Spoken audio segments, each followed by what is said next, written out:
माता पिता का तलाक 10 साल की उम्र में हो गया। मां ने दूसरी शादी कर ली, जिंदगी भर सौतेले भाई के साथ रहे।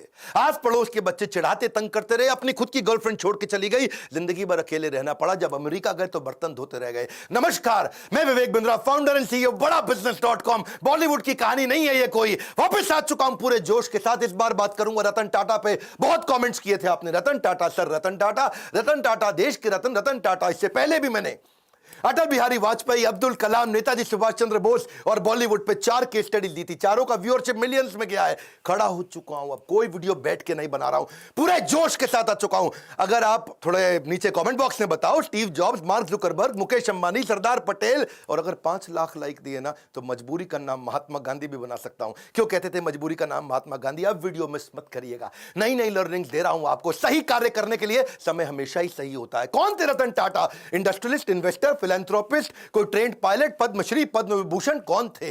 लंदन में इनको सर का टाइटल दिया, ऑनररी नाइट बोलते हैं उसको। यूके में टाइटल दिया गया इनको सर, इसीलिए मैं भी पूरे वीडियो में बोलूंगा सर रतन टाटा। इनकी चेयरमैनशिप में इनका रेवेन्यू टाटा ग्रुप का 40 गुना बढ़ा।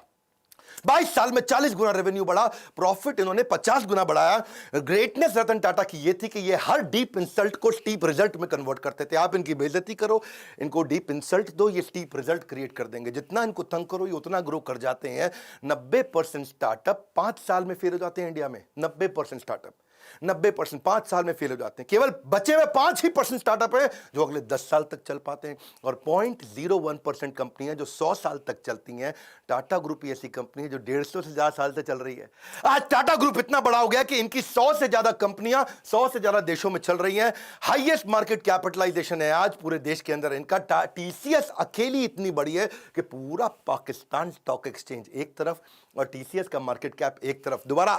दोबारा सुन लो, पूरा पाकिस्तान, पूरा उसका पाकिस्तान स्टॉक एक्सचेंज एक तरफ, उनका टोटल मार्केट कैप पूरे देश की सारी कंपनियों का, और हमारी टीसीएस एक तरफ। ये है रतन टाटा। 4% अकेले जीडीपी को कंट्रीब्यूट कर रहे हैं। ये 50,000 करोड़ के लगभग का टैक्स कंट्रीब्यूट करते हैं एक साल का। पूरा आसाम, हिमाचल प्रदेश, उड़ीसा, गोवा मिला के इतना टैक्स कलेक्ट नहीं करता जितना टाटा ग्रुप अकेला देश को टैक्स देता है। आज हम सबके पास सुविधाओं में टाटा ग्रुप का बहुत बड़ा रोल है। 28 दिसंबर 1937 को पारसी श्री रतन टाटा, सर रतन टाटा, आज 83 साल के हो चुके हैं। कॉर्नेल यूनिवर्सिटी यूएस में हार्वर्ड में पढ़े हैं। पिता नवल टाटा, मां सुनी टाटा। आपस में उनका डिवोर्स हो गया तो ये दादी नाऊजी भाई टाटा के साथ रहे।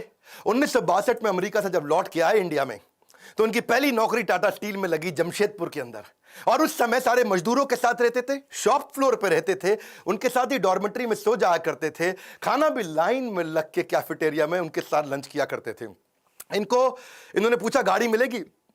उनको बोला गया गाड़ी नहीं मिलेगी आपको, साइकिल पे आया करो, अच्छा रहेगा। बोला साइकिल? अच्छा मैं समझ गया। तो ये पैदल ही आने लगे, साइकिल पे भी नहीं आए। अपनी लीडरशिप में इन्होंने टीसीएस को लिस्ट किया, पब्लिक गए। टाटा मोटर्स को उन्होंने न्यूयॉर्क स्टॉक एक्सचेंज में लिस्ट किया ताकि इंटरनेशनल पावर और रिकॉग्निशन मिल सके। As a chairman of Tata group उन्होंने बहुत सारी foreign companies, Tetley, Daewoo commercial vehicle, Corus group steel के लिए, जैगवार लैंड रोवर की कहानी तो आपको पता ही है।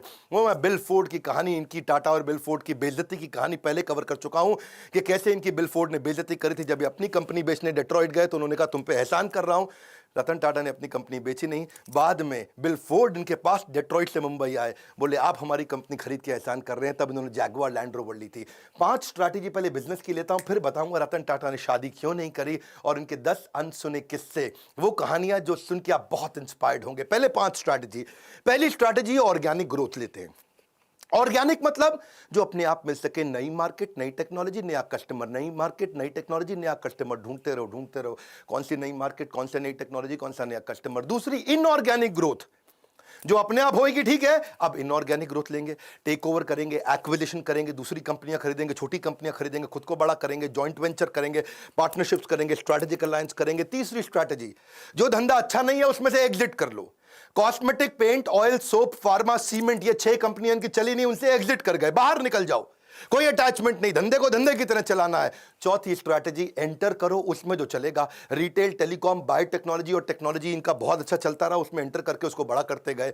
और इनकी फाइनली 5वीं स्ट्रैटेजी क्या थी कि कोर बिजनेस को पकड़ के रखो। स्टील, मोटर, केमिकल और पावर, ये इनके कोर बिजनेस थे। अब लेते हैं 10 वो कहानियां। 10 में से पहली कहानी बहुत लोगों के मन में है, रतन टाटा जी ने शादी करी क्यों नहीं। एक बार आया था मौका, वो शादी के बहुत नजदीक पहुंच गए थे। लॉस एंजलिस में उनको वहां एक अमेरिकन देवी से बहुत प्रेम हो गया था। वो देवी जी को भी रतन टाटा से बहुत प्रेम हो गया था और वो अमेरिकन देवी के साथ इतना प्रेम हो गया कि इन्होंने डिसाइड कर लिया अब शादी करें। इतने में टाटा जी को फोन आया इंडिया से, अरे बेटा रतन मैं बीमार हूं। उनकी दादी का फोन आया, इंडिया मुझसे मिलने आ जाओ, मेरा आखिरी समय। रतन टाटा को जाना पड़ा क्योंकि उन्होंने सारी जिंदगी दादी के साथ ही तो बताई थी।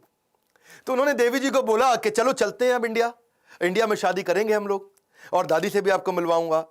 तो वहां बेटी को रुकना पड़ गया क्योंकि उसके माता पिता ने बोला इंडिया में इंडो चाइना का वॉर चल रहा है, 1962 का समय था, इंडो चाइना वॉर चल रहा था। उन्होंने कहा अभी इंडिया जाना ठीक नहीं है। ये इंडिया गए, सोचा अब वो देवी जी आने वाली हैं। उधर उसके माता पिता ने उसकी शादी किसी और से करा दी। और रतन टाटा को सुन के बहुत धक्का लगा क्योंकि वो वचन दे चुके थे। रतन टाटा ने अपने कई इंटरव्यूज में ये बात बोली कि जो मैं बोलता हूं उसे पूरा करता हूं, मेरे मुंह से ऐसे शब्द नहीं बोलता मैं। I tend to not say things loosely. I try to live up to whatever I've said, the commitments I've made. क्योंकि इन्होंने उस लड़की को वचन दिया था कि मैं शादी तुमसे करूंगा, अब उसने किसी और से कर ली तो रतन टाटा ने जिंदगी भर दोबारा शादी नहीं करी, अकेले रहे, लोनर रहे। See it is not easy to be loyal to someone who is not loyal to you. वो लड़की इनको लॉयल नहीं थी रतन टाटा को, तो भी बावजूद उसके कि कोई अपनी लॉयल्टी ना दिखाए तब भी जिंदगी भर लॉयल रहे। आज तक उसकी याद में उन्होंने दोबारा शादी नहीं करी। लॉयल्टी जो है ना वो ग्रे नहीं होती है, या तो ब्लैक है या वाइट है। लॉयल्टी बीच में नहीं होती, या ब्लैक है या वाइट है। जिंदगी भर रतन टाटा ने शादी नहीं करी। लेकिन अब मैं आपको बात करता हूं दूसरी कहानी का किस्सा। एक बार ये नासिक की तरफ जा रहे थे मुंबई से, कई सीनियर ऑफिशियल्स थे, गाड़ी में जा रहे थे और रास्ते में इनकी गाड़ी का टायर पंचर हो गया। और टायर पंचर हो गया तो सब अपना गाड़ी से उतरे, अपना कैजुअल थे, वहां पे इधर उधर घूम रहे थे। कोई अपना चाय पी रहा था टपरी पे, कोई अपना सुट्टा मार रहा था। तो सब तरह कैजुअल हो गए, इधर उधर घूम रहे थे। और तभी देखा कहीं रतन टाटा नहीं दिख रहे, रतन टाटा नहीं दिख रहे। अरे भाई कहां गए रतन टाटा, कहां गए रतन टाटा? चाय पी रहे हैं, अरे कहीं कहीं वॉशरूम गए हैं। तो रतन टाटा अचानक लोगों ने देखा कि अपनी स्लीव्स ऊपर करके और अपने टाई को कंधे पे ऐसा पीछे टांग करके, उसके बाद जो है जैक और पाने को हाथ में पकड़ के दूसरे टायर का प्रेशर चेक कर रहे, उसके साथ पंचर लगवा रहे। तो लोगों ने आके पूछा भाई आप रतन टाटा हैं, आप काहे पंचर लगा रहे भैया? वो उसका काम है पंचर लगाने का। तो बोले देखो अगर इसको 15 मिनट लगते हैं पंचर लगाने में, मेरी मदद से 7.5 मिनट में कर लेगा, तो जहां मीटिंग में पहुंचना वहां 7.5 मिनट ज्यादा मिल जाएगा मुझको। अगर मैं टाइम लूज कर जाऊंगा, loss of time is loss of money. प्रश्न ये उठता है कि आपने कब अपने से नीचे के स्तर पे जाकर के जिंदगी में कोई काम किया है? आखिरी बार कब किया था आपने? कब आपने अपने स्तर से नीचे उतर करके दूसरों की मदद करी थी? रतन टाटा जिंदगी भर सिखाते रहे leadership is not position, it is action. ये पोजिशनल पावर नहीं, पर्सनल पावर है। मुंबई का 26/11 का ताज अटैक, और वो अटैक जिसमें वो जानते हैं, सारी दुनिया जानती है कि उन्होंने सबकी मदद करी। जो आदमी का वहां नुकसान हुआ, इनके जितने एम्प्लॉय थे पर्सनली उनके घर तक गए, ये तो आप जानते हैं। 50, 60, 70, 80 लाख रुपए तक उनको कॉम्पनसेशन दिया, डिपेंडिंग ऑन डिफरेंट सिचुएशन, उनको पैसा दिया। इतना ही नहीं, सबको जिंदगी भर के लिए एक मेडिकल काउंसलर भी दिया। किसी को साइकोलॉजिकल डिप्रेशन हुआ, कोई टेंशन हुआ क्योंकि इतनी गोलियां बमबारी हुई थी वहां, जिंदगी भर के लिए उनको डॉक्टर भी दिया। जिसका देहांत हुआ उसको पहले 50, 60, 70, 80 लाख रुपए तो दिया, पर साथ में उसकी बची हुई जितनी नौकरी थी, उसकी पूरी जिंदगी की आखिरी जो सैलरी थी वही तनख्वाह उसको जिंदगी भर दी। उसके बाद उसके घर में, परिवार में बच्चों की एजुकेशन की, मैरिज की, मेडिकल की, सबकी रिस्पॉन्सिबिलिटी ली। ऐसे थे रतन टाटा, जिंदगी भर की रिस्पॉन्सिबिलिटी ली। और अगर तुमने कोई कर्जा लिया तो वो कर्जा भी माफ किया। इतना ही नहीं कि जो लड़का पहला महीना हुआ है आके, पहला दूसरा दिन हुआ है, ऐसा भी एक लड़का था। ऐसे भी कुछ लड़के थे जिनको बिल्कुल अभी होटल में ज्वाइन ही किया था, ट्रेन ही थे, उनको भी ऐसे ही पूरा कॉम्पनसेट किया। ये सब तो सब समझते हैं, पर जो बात जिसने मुझे हैरान कर दिया, जिसके कारण मैं भी अपनी कंपनी में स्टैंडर्ड को चेंज कर रहा हूं, वो ये है कि उन्होंने अपने होटल वालों की तो मदद करी, बाहर आसपास बाजार में जो पुलिस वालों को गोली लगी उनको भी उन्होंने कॉम्पनसेट किया। वहां पेडेस्ट्रियन जो राही चल रहे थे, वहां पे राहगीर थे, चाय वाला था, भेलपुड़ी वाला था, गुब्बारे वाला, पाव भाजी वाला, पान की दुकान, टपरी, जिनको टाटा ग्रुप से कोई मतलब नहीं, उनको भी इन्होंने मॉनिटरी भी पैसे से भी मदद करी और साथ में टाटा ग्रुप में नौकरी भी दिलाई। और ये सब कुछ उन्होंने केवल 20 दिन में कर लिया। दूसरी तरफ एक लड़की थी देविका, सीएसटी स्टेशन पे, उसने अजमल कसाब को रिकॉग्नाइज किया था। छोटी लड़की थी, 10, 11, 12 साल की, और उसको उसके पिता और उसके भाई जेंट्स वॉशरूम गए थे, छोटी बच्ची को बाहर 2 मिनट छोड़ करके, और उसको सामने से आके गोली मारी। उसी ने अजमल कसाब को आकर के बाद में कोर्ट में पहचाना था। आज रतन टाटा ने तो 20 दिन के अंदर कॉम्पेंसेशन कर दिया सब कुछ। 20 दिन में फटाफट कमेटी बना के सबको मुआवजा दिया, सबकी मदद करी, सबके साथ खड़े हो गए। और तब 2008 से 2020 हो गया, एक 20 दिन एक 2020, 20 डेज 2020। आज 2020 तक उस लड़की को कोई कॉम्पेंसेशन नहीं मिला। इनफैक्ट मछुआरे थे कहीं, मैं भी इकोनॉमिक टाइम्स में खबर पढ़ रहा था, वो मछुआरों को आज 12 साल के बाद कॉम्पेंसेशन मिला। मतलब सरकार को जितना समय लगता है, टाटा को कभी समय नहीं लगता। करुणा के लिए कारण की जरूरत नहीं पड़ती। यदि आप दूसरों को प्रसन्न देखना चाहते हैं तो करुणा का भाव रखिए, और अगर खुद को प्रसन्न देखना चाहते हैं तो भी वही करना है, तो भी करुणा का भाव रखना है। देखिए, ये ऐसे व्यक्ति थे जो वैल्यू को वैल्यू किया करते थे, वैल्यूज को ही used to value the values. चौथी कहानी, हार्वर्ड के अंदर अब सब लोग सोचने लगे कि भाई हम क्राइसिस मैनेजमेंट सिखाते हैं, 26/11 में सबसे बड़ा क्राइसिस था, और तब वहां के प्रोफेसर ने सोचा कि भाई हम केस स्टडी सिखाते हैं क्राइसिस मैनेजमेंट की। तो उन्होंने अपने 2 प्रोफेसर्स को भेजा कि जाके इंडिया में पता लगाओ कि रतन टाटा की ये कंपनी टाटा ग्रुप में जो होटल था, होटल के कर्मचारी इतने कमिटेड कैसे थे, कैसे अपनी जिंदगी को दांव पर डाल के दूसरों को बचाने में लगे थे। आपको तो पता है ना, वहां एक जनरल मैनेजर भी था, करमबीर सिंह, 1 साल पुराना जनरल मैनेजर था। और उसने क्या देखा, मतलब उसकी वाइफ और उसके बच्चे उसी होटल में रुके हुए थे, और उसको पता चला, खबर मिली कि उसकी वाइफ की डेथ हो गई है वहीं पे, जो नीति थी उसकी वाइफ, और उसका बेटा उदय और समर, एक की उम्र 14 साल, एक की 5 साल, वो होटल के अंदर है जनरल मैनेजर करमबीर सिंह, और ऊपर फ्लोर के अंदर एक स्वीट कमरे के अंदर उनके बच्चे और उसकी बीवी की डेथ हो गई। लेकिन वो रुका नहीं, क्योंकि आग लग गई थी वहां कमरे में। वो रुका नहीं, वो सुनने के बावजूद वो दूसरे गेस्ट को बचाने में लगा रहा। इतना ही नहीं, उनके अलावा यंग ट्रेनी थे बहुत सारे, वो भी गेस्ट को बचाने में लगे रहे, वो भी खुद वहीं रुक रहे, उनको गेस्ट को भेजते रहे होटल के अंदर। टेलीफोन ऑपरेटर फोन करके बता रहा है कि अब निकलो, अब रुको, अब निकलो, अब रुको। रिसेप्शनिस्ट जो स्टाफ थी वहां पे, वो भी ह्यूमन शील्ड बना बना करके गेस्ट को निकालने में लगे हैं। सब लोग हैरान थे। हार्वर्ड बोला कि यार एम्प्लॉइज में ऐसा है क्या, इनके ये क्या भरते हैं, कौन सा इंजेक्शन लगाते हैं कि इनके एम्प्लॉय कोई आर्मी के अफसर थोड़े ही है कि अपनी जिंदगी दांव पर लगा दी। भाई सबसे पहले तो आदमी अपने को बचाता है, खुद निकलता है। लेकिन इनके सारे एम्प्लॉय, ताज मालदीव्स का भी था ना, ताज, वहां पे भी सुनामी आया था 2004 में, उधर भी इन्होंने यही किया था। तो वो सोचे कि भाई ताज होटल के एम्प्लॉय ऐसे हैं कैसे। तो देश पांडे और रैना, ये 2 आदमी हार्वर्ड से आए रिसर्च करने इंडिया में। तो पहले सोचा, भाई सिंपल सी बात है, आप लोग भी सोच रहे होंगे कि इनकी ट्रेनिंग बड़ी अच्छी होती होगी, इनका ह्यूमन रिसोर्स अच्छा होगा, इनके मैनुअल अच्छे होंगे। लेकिन वो बोले नहीं, ट्रेनिंग तो तब देना जब एम्प्लॉय 2, 4, 5, 10 साल पुराना हो जाए। यहां तो एम्प्लॉय नया था, जिसको आए 15 दिन हुए वो भी जान दे रहा है अपनी। तो बोले कि अच्छा रिवॉर्ड रिकॉग्निशन अच्छा देते होंगे। भाई नहीं, जो रिवॉर्ड रिकॉग्निशन तब दोगे जब तुम साल 2 साल 4 साल नौकरी कर लोगे, तब तो कोई अवार्ड रिवॉर्ड दोगे। वो तो 15 साल पुराने लड़के, 15 दिन क्षमा चाहता हूं, पुराने लड़के आए और होटल में अपनी जान देने में लगे। तो ये कह रहे हैं कि क्या चक्कर है, टाटा ग्रुप के होटल में कोई आदमी आता है तो अपनी जान देने को तैयार हो जाता है, पर ग्रुप के लिए, टाटा के लिए काम करता है, क्या चक्कर है। तो उन्होंने कहा भाई रिज्यूमे अच्छा था इनका, एक्सपीरियंस अच्छा था, पता चला वो भी नहीं। फाइनली रतन टाटा से जब इनका इंटरव्यू हुआ, उन्होंने कहा यार क्या क्या चक्कर क्या है, आपके होटल का आदमी अपनी जिंदगी दांव पर लगा देता है। तो रतन टाटा ने बोला ये बाद की बात नहीं है, ये हायरिंग से पहले की बात है। हम उसका कैरेक्टर, उसकी इंटेग्रिटी को देख लेते हैं इंटरव्यू के दौरान। Interview is the key. Interview के दौरान ही हम अपनी कंपनी में ऐसे लोगों को लेते हैं जो ईमानदार है, काम करना तो हम सिखा देंगे, हमें ईमानदार लोग चाहिए। ये है टाटा ग्रुप, खुद इतने ईमानदार, उनकी ईमानदारी पर तवे पे बैठ करके इंसान आज भी कसम खा सकता है कि भाई टाटा नहीं कर सकते बेईमानी। और ऐसे ही एम्प्लॉय भी लेते हैं, कहते हैं ईमानदार ले लो। और जब ईमानदार लोग लिए तो उन्होंने अपनी जान दी होटल में लोगों को बचाने के लिए। इनका रूल क्या है, नेशन बिफोर द बिजनेस। मैं 5वीं कहानी सुनाता हूं। अभी ताज अटैक की मैंने 2 कहानी सुनाई आपको, अब ताज ही की तीसरी कहानी लेते हैं कि ताज होटल को ठीक करने के लिए रतन टाटा ने टेंडर निकाला। भाई होटल में आग लग चुकी है, होटल में गोलियां चली हैं, होटल पूरा तहस नहस हो चुका है। तो उन्होंने दुनिया भर में टेंडर निकाला कि कौन हमारे होटल को आके ठीक करेगा, रिपेयर करेगा। समझ रहे हो मेरी बात को। तो रिपेयर करने के लिए दुनिया भर में टेंडर, पाकिस्तान से 2 कंपनी ने भी टेंडर अप्लाई कर दिया कि हम आपका होटल आके ठीक करते हैं। अच्छा, उनको रतन टाटा ने ध्यान नहीं दिया, भाई पाकिस्तानी है, मैं यही कराऊंगा इनसे। कसाब साहब वहीं से आए थे।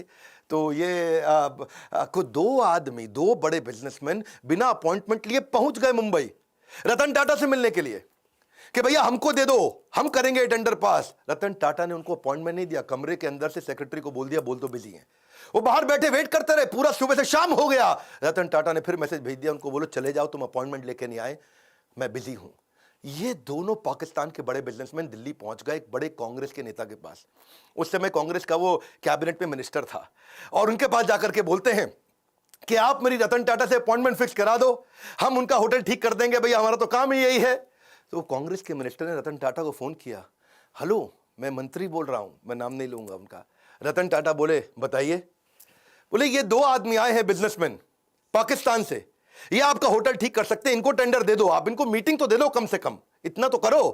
तो रतन टाटा ने उनको क्या जवाब दिया, आप हैरान हो जाएंगे। बोले तुम बेशर्म हो सकते हो, मैं बेशर्म नहीं हूं, पाकिस्तानियों को धंधा नहीं दूंगा। खटाक फोन रख दिया। ऐसे हैं हमारे श्री रतन टाटा। इसी के साथ दूसरी कहानी, और 26/11 के अटैक के बाद पाकिस्तान की सरकार ने उनसे कुछ सैकड़ों हजारों टाटा सूमो को ऑर्डर दिया था।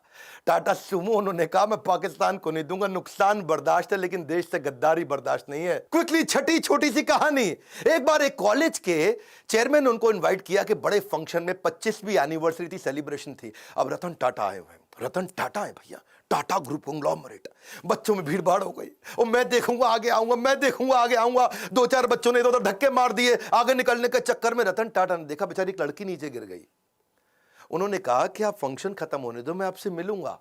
फंक्शन थोड़ा लंबा हो गया, रतन टाटा जी की फ्लाइट थी और उन्होंने अपनी फ्लाइट मिस कर दी। प्रिंसिपल ने बोला फ्लाइट क्यों मिस कर रहे हैं साहब, बच्चे हैं, क्या हो गया? बोले नहीं, मैंने वचन दिया है, मैं इनसे मिलूंगा, प्राण जाए पर वचन ना जाए। ये कहानियां आपने पहले बॉलीवुड में बहुत सुनी होंगी, लेकिन असलियत में रतन टाटा कहते हैं जो मैं मुंह से निकाल देता हूं मैं करता हूं पूरा। चलो आगे बढ़ते हैं। 7वीं कहानी, रतन टाटा एक पीपल्स पर्सन थे। आपको पता है जब जापानी कंपनीज इंडिया में आती हैं और ऑटोमोबाइल कंपनी लगाती हैं तो बहुत स्ट्राइक होती हैं। सुजुकी, मारुति, उनके यहां भी बहुत स्ट्राइक हुई, होंडा के यहां हुई, या कोई भी जापानीज कंपनी होती है, क्योंकि मैनेजमेंट और लेबर यूनियन का आपस में झगड़ा चलता है। लेकिन एक दफा टाटा मोटर्स में भी हुआ, मैनेजमेंट और लेबर का झगड़ा हो गया। वहां पे लेबर ने उनको बोला, उनकी यूनियन ने बोला कि भाई हमको ना यहां पे एक बोनस चाहिए, आप बोनस नहीं दे रहे हैं। वो इतना वायलेंट हो गया कि मजदूरों को भी चोट आई और मैनेजर्स को भी चोट आई, कुछ झगड़ा बहुत बढ़ गया। और लेबर यूनियन कह रही है बोनस तो चाहिए ही चाहिए। मैनेजमेंट तैयार नहीं थी बोनस देने के लिए। आप समझना, क्योंकि मैंने तो ऑटोमोबाइल कंपनी में बहुत काम किया है, मारुति ने मुझको हर साल बेस्ट ट्रेनर इन इंडिया का अवार्ड दिया है, तो मैं तो इनको जानता हूं। इनको बोलते हैं basically long term settlement. Long term settlement होता है 4 साल का, जिसमें तय किया जाता है कितना बोनस दिया जाएगा, और मैनेजमेंट तय कर चुका था। पर रतन टाटा आए, उन्होंने आके कहा कि मैं लेबर से सबसे मिलता हूं, और यूनियन से मिले। वहां उनके बीच में जाकर के जमीन पे बैठ गए और उनके साथ बैठ करके बोले कि आप ठीक कह रहे हैं, बोनस तो मिलना चाहिए, आपने खून पसीना बहाया है। जाके मैनेजमेंट को समझाने लगे रतन टाटा कि भाई इनको बोनस दो। अब मैनेजमेंट बोली सर हम ऑटोनोमस बॉडी है, हम डिसाइड करेंगे, हमारे हिसाब से बोनस नहीं देना चाहिए। रतन टाटा अड़ गए, बोनस दो, आपको देना चाहिए।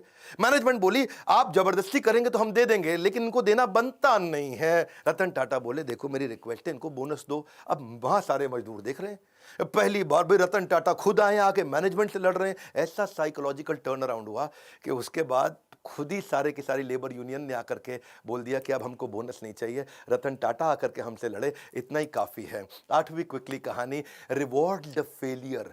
इन्होंने अपने टाटा नैनो के फेलियर से एक चीज़ सीखी कि क्या, कि try frugally and fail fast. वो उन्होंने कल्चर ही बना दिया। तब रतन टाटा ने आकर सबको सिखाया कि भाई ऐसा करते हैं, हम फेलियर को रिवॉर्ड करते हैं, छोटे छोटे फेलियर होने दो। उन्होंने एक एनुअल कॉन्टेस्ट ही लॉन्च कर दिया टाटा ग्रुप में।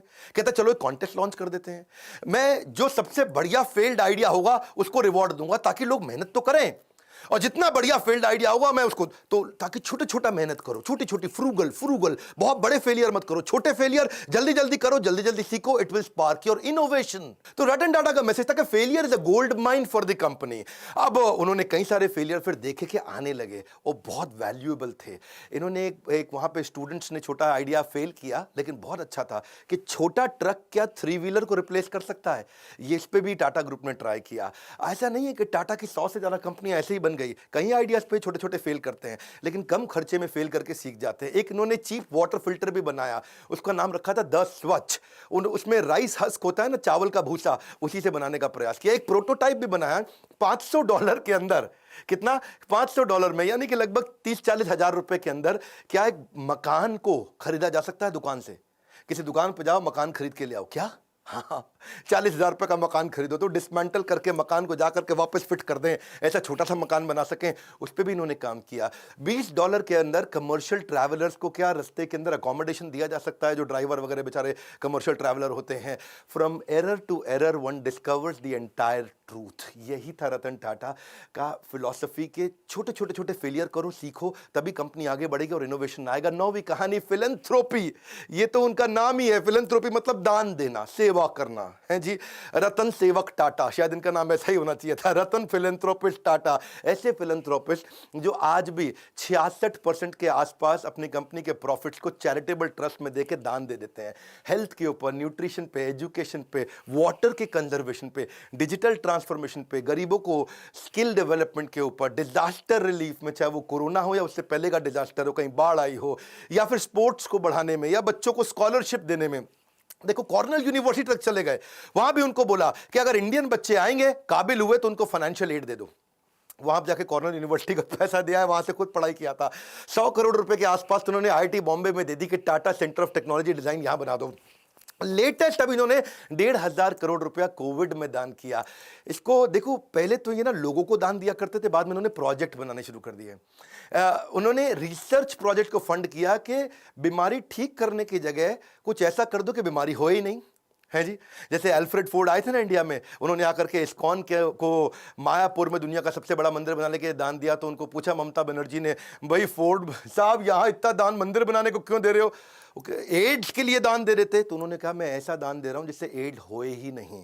हाँ, ऐसे ही रतन टाटा क्या बोले, मैं बीमार होने पे बीमारी ठीक करने की जगह ऐसा दान देना चाहता हूं जिससे बीमारी होनी बंद हो जाए। टाटा ग्रुप फिलैंथ्रोपी में इतना आगे है। 2011 का मैं अपना पर्सनल किस्सा भी सुनाना चाहूंगा। मेरे गुरुदेव के आदेश पे उन्होंने कहा हम गरीब बच्चों को खाना खिलाना चाहते हैं, तो उन्होंने कहा कि आप टाटा ग्रुप से जाकर के मिलिए, वो बहुत दान देते हैं। तो तब अर्जुन मुंडा सांसद हुआ करते थे उन दिनों, ये मेरा पर्सनल किस्सा है, 2011 का बता रहा हूँ, जमशेदपुर से। और तब मैं उनको गया, उनके पास जाके उनको गीता के कुछ कथा सुनाई, उनको बताया यज्ञ दान तप कर्म, कि यज्ञ दान तपस्या और कर्म ये सबको करना चाहिए, पावना नहीं मनीषी नाम। बहुत खुश हुआ अर्जुन मुंडा अचानक भगवत गीता पढ़ते पढ़ते 15 दिन में झारखंड की सरकार पलटी, मुख्यमंत्री बन गए। बहुत खुश हुए, बोले विवेक बिंद्रा जी आपने मुझको गीता दी और मैं मुख्यमंत्री बन गया, आइए चलिए मिलते हैं। शपथ समारोह पर उन्होंने बुलाया, बोला मैं क्या सेवा कर सकता हूं? मैंने कहा मेरे लिए मत करिए, मुझको आप रतन टाटा जी से, जमशेदपुर में वहां नेरुरकर हुआ करते थे, हेमंत नेरुरकर मैनेजिंग डायरेक्टर, इनसे मिलवा दीजिए। मैं चाहता हूं गरीब बच्चों को जमशेदपुर में किचन बना दें और गरीब बच्चों को मिड डे मील के द्वारा उनको स्कूल में बुलाएं, खिलाएं। तो उन्होंने मेरी वहां मीटिंग कराई। तो मैंने जाकर के मिस्टर नेरुरकर को बताया कि हम क्या करेंगे, गाड़ियों पे आपकी टाटा एस, टाटा 407, उस पर लगा देंगे बड़ा बड़ा बोर्ड कि टाटा ग्रुप आज यहाँ गरीब बच्चों को खाना खिला रहा है और मिड डे मील का कैंपेन चलाते हैं। स्कूल के अंदर बच्चों को दाल चावल रोटी सब्जी गरम गरम खिला देंगे, इससे बच्चे स्कूल आएंगे फ्री में खाना खाने के लिए। उनको आइडिया अच्छा लगा, उन्होंने 15 करोड़ रुपया डोनेशन भी दिया। ये पर्सनली मैं उन दिनों शायद उस समय 28-29 साल का रहा हूँगा, और ये मेरी लाइफ का एक बड़ा अचीवमेंट था कि मैं एक सेवा कर पाया। आज भी वो किचन चल रही है, 65,000 गरीब बच्चों को वहाँ खाना खिलाया जा रहा है। उसके ओपनिंग पे मैं गया था, इनॉग्रेशन पे कुछ फोटोग्राफ्स भी मैं आपको शेयर करूँगा। तो वहाँ मुख्यमंत्री थे, ये मैनेजिंग डायरेक्टर थे टाटा ग्रुप के। वहाँ पे आज तक कोई भी व्यक्ति दान देकर कभी गरीब नहीं बना है। No one has ever become poor by giving. देखिए पक्षी के पीने से नदियों का पानी खत्म नहीं होता, उसी प्रकार धनी व्यक्ति के दान देने से उसका दान भी नहीं घटता। ये टाटा ग्रुप के साथ मेरा एक्सपीरियंस था। और 10वीं कहानी विनम्रता से विश्वास। वैसे तो मन करता है सर रतन टाटा के बारे में बोलते चले जाऊं, घंटों की वीडियो बनाऊं, फैमिली ट्री पे बनाऊं, उनके सब वो परिवार शुरू से लेकर के अब तक 150 साल की हिस्ट्री बताऊं, उनके कॉर्पोरेट एक्सपीरियंस बताऊं, बिजनेस 100 से ज्यादा कैसे चलाते थे उसके बारे में बात करूं, क्या क्या नहीं बात करूं। लेकिन चलिए समय पूरा ना पड़ता हो। एक बार वो सेमिनार में गए और एक सेमिनार में, वहां सेमिनार खत्म होने के बाद लोगों ने बोला भाई सर रतन टाटा के साथ फोटो खिंचाएं, तो सब लोग लाइन में खड़े हो गए। 3 रो बना ली उन्होंने, पहले लंबे वाले लड़के पीछे खड़े हो गए, फिर थोड़ी कम हाइट के, और नीचे बाकी जमीन पे बैठ गए। अब सर रतन टाटा की कुर्सी लगाई थी, उन्होंने कुर्सी हटवा दी, तो लोगों को लगा खड़े होंगे। अब रतन टाटा जी खड़े हुए तो उनकी हाइट लंबी है, तो पीछे वाले छुप जाएं, पीछे जाके खड़े हुए तो रतन टाटा खुद छुप जाएं, तो वो आके खुद ही जमीन पे बैठ गए। दो मिनट तक सन्नाटा हो गया, नीचे बैठे हैं। रतन टाटा बोला जल्दी फोटो खींच लो, ज़्यादा देर नीचे नहीं बैठ सकता मैं। सर रतन टाटा है वो, विनम्रता की मूर्ति, विनम्रता से विश्वास तक। जब श्री नारायण मूर्ति जो कि इन्फोसिस के फाउंडर हैं, जब उनको बोला गया कि आप लाइफ टाइम अचीवमेंट अवार्ड दीजिए रतन टाटा को, और वो जब लाइफ टाइम अचीवमेंट अवार्ड देने गए तो अवार्ड देते ही उन्होंने पहले उनके चरण स्पर्श किए, उनके पाँव छुए। ये हमारे देश की सभ्यता है। और सभ्यता से ज़्यादा ये स्वयं सर रतन टाटा हैं कि कॉम्पिटिटर भी आके पाँव छूता है। आप दोबारा बता दूं, ये टीसीएस चलाते हैं, वो इन्फोसिस चलाते हैं, आपस में कंपटीशन है। कॉम्पिटिटर भी जिसके पाँव छुए वो है सर रतन टाटा। कोई भी गाड़ी दुनिया में चला सकते हैं, लंबरगिनी भी चला सकते हैं, लेकिन टाटा की सेडान गाड़ी चलाते हैं। इकोनॉमी क्लास में एयर एशिया के ट्रैवल करते हैं। ट्रस्ट इक्वल्स टू कल्ट, उनका कल्ट इतना ज़्यादा है। एक बार क्या हुआ, सर रतन टाटा के 1 मिलियन फॉलोअर हो गए इंस्टाग्राम पे, तो वो इंस्टाग्राम पे आए, सबको धन्यवाद कर दिया कि भाई मेरे 1 मिलियन फॉलोवर हो गए, आप सबका बहुत बहुत धन्यवाद। तो वहीं एक लड़की ने नीचे कमेंट लिख दिया, कांग्रेचुलेशन छोटू। क्या छोटू? अब लोग बुरा मान गए, छोटू कह रही है, ये देख तो ले कौन रतन टाटा है वो, छोटू बोले। उसने सोचा 1 मिलियन मतलब छोटू जैसा ही है, और लोगों ने इतना हेट स्पीच लिखा, इतना बुरा किया, ये देख तो ले, देख रतन टाटा है वो, देख देख। और वो बेचारे फिर रतन टाटा आ गए बीच में, और उन्होंने आकर के लिख दिया नीचे, उन्होंने लड़की को पहले बुरा भला तो बोला नहीं, लेकिन उल्टा आकर के लिख दिया लड़की से कि मैं आपसे माफ़ी मांगता हूं, आपके बारे में लोग इतना बुरा भला बोल रहे हैं। और लोगों को बोला please treat this young lady with respect. लोगों ने बोला ओए देख ले, और देख ले, ये रतन टाटा, और गुस्सा खा गए लोग। भाई रतन टाटा के मामले में लोग बिल्कुल नहीं सुनते हैं। और फिर बेचारी उस लड़की ने भी आकर के अपने कॉमेंट को डिलीट किया। ऐसे है सर रतन टाटा, ट्रस्ट का दूसरा नाम है। हजारों लाखों बातें रतन टाटा जी के बारे में गूगल पे लिखी हुई हैं, अगर उनमें से आधी भी सच हो तो दुनिया में सबसे ज्यादा ईमानदार आदमी की उपाधि उनको मिलनी चाहिए। वैसे रतन टाटा जी ने जो इंपैक्ट क्रिएट किया है वो तो शायद कोई भी ना कर सके, मैं तो कभी उसके तिनके का भी प्रयास ना कर सकूं, लेकिन बिजनेस में आपको सफल बनाने की जिम्मेदारी हमने जरूर ले ली है। ये तो पक्का कर लिया है, कुछ भी नहीं छोड़ा है, कुछ भी नहीं। इतना बढ़िया बढ़िया दुनिया के हर प्रॉब्लम का बिजनेस कंटेंट हमने हिंदी में बना दिया है, कुछ नहीं छोड़ा है। आज हमसे ज्यादा बिजनेस ट्रेनिंग प्रोग्राम कोई भी किसी का भी कंटेंट कंज्यूम नहीं करता, केवल बड़ा बिजनेस प्लेटफॉर्म ऐसा है। अगर हिंदी में किसी को बिजनेस सीखना है, कुछ नहीं छोड़ा है, सब सिखा दिया। आइए वर्ल्ड का मोस्ट पावरफुल कंटेंट कंज्यूम करिए। अगर आप बनना चाहते हो एक सफल व्यापारी तो call now to join EAE, यानी कि एवरीथिंग अबाउट एंटरप्रेन्योरशिप, एवरीथिंग।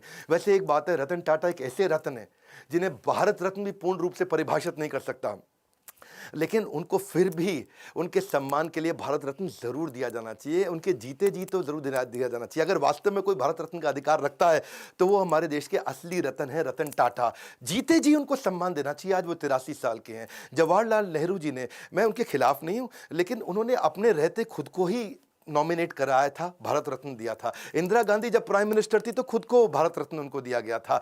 आज अपने प्रधानमंत्री से हम प्रार्थना कर सकते हैं, आज हमारे को कैंपेन चलाना चाहिए। और कैंपेन क्या? Hashtag Bharat Ratna for Ratan Tata. Spelling जरा चेक कर लेना। ये हैशटैग कैंपेन आपको मेरे साथ चलाना, ये मेरा रिक्वेस्ट है आपको।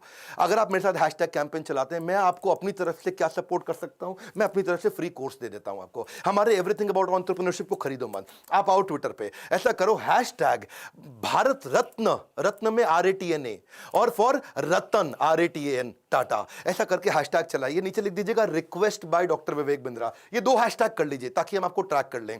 अगर आपका थोड़ा सा भी रीट्वीट, लाइक और कमेंट अच्छा हुआ, इसका स्क्रीनशॉट मुझे व्हाट्सएप कर दीजिए। ये मेरा नंबर है 9810544443। बस अगर आपका 100 से ज्यादा का एंगेजमेंट आ गया, 100 से ज्यादा रीट्वीट आ गए, लाइक आ गए, कमेंट आ गए, अपना स्क्रीनशॉट मुझको फटाफट से भेज दीजिए।